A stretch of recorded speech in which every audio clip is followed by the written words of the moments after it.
ഉണ്ണിമുതൻ ഇതുവരെ കിട്ടിയിട്ടില്ലല്ലോ. ഉണ്ണിമുതനോടൊപ്പം ആക്ട് ചെയ്യണം എന്നൊക്കെ, ഉണ്ണിമുതന്റെ നാടൻ പെൺകുട്ടി, അധികം ഇങ്ങനെ ഒരുങ്ങാത്ത, നീണ്ട മൂക്ക്, അങ്ങനെയൊക്കെ വേണം എന്നൊക്കെ പറഞ്ഞേക്കണേ. ഞാൻ നാടൻ പെൺകുട്ടിയല്ലോ. അല്ല നിന്നെ കേട്ടോ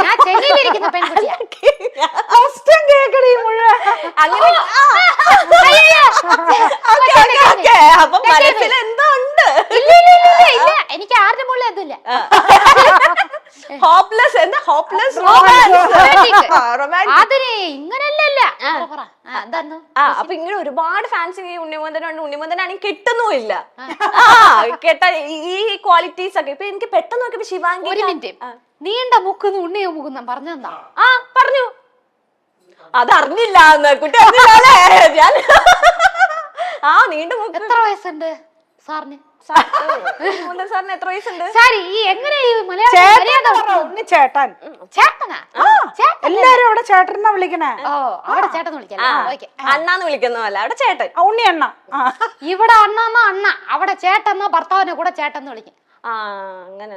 അത് കുഴപ്പമില്ല. ഞാനൊരു ഇതിലെടുത്തിരിക്കാം. ഞാൻ ഇനി ആരും ചേട്ടയോ ചേച്ചിന്നോ വിളിക്കാൻ പോകും. ഉണ്ണി സാറ്. ഉണ്ണി സാർ. ഉണ്ണി തമ്പിന്ന് വിളിക്കാനോ ഇല്ലെങ്കിൽ ഉണ്ണി അദ്ദേഹം.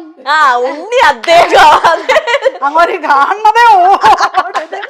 അപ്പൊ ഉണ്ണി അദ്ദേഹത്തിന് എത്ര വയസ്സെന്ന് അറിയത്തില്ല. 30+. അപ്പൊ സെറ്റ് അല്ലേ? ഇത്ര ഏജ് ഗ്യാപ്പ് നല്ലതല്ലേ? അപ്പൊ ഒരു ബേബീനെ പോലെ കൊണ്ടുപോയി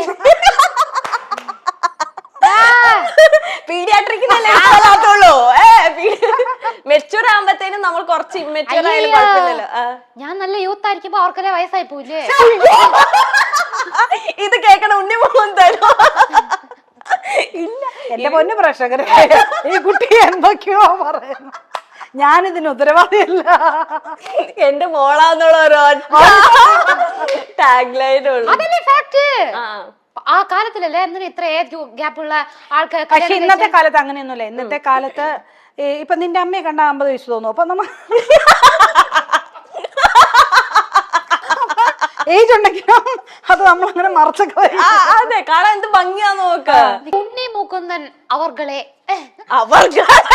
ഉണ്ണി മുകുന്ദൻ അവർകളെ എനിക്ക് പഞ്ചാബി ഹൗസിൽ അഭിനയിച്ചുല്ലേ?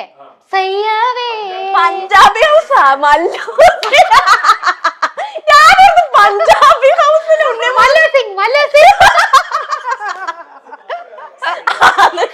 പാട്ടാറുടെ ലാലേട്ടന്റെ പാട്ട് ഇപ്പൊ പാടി.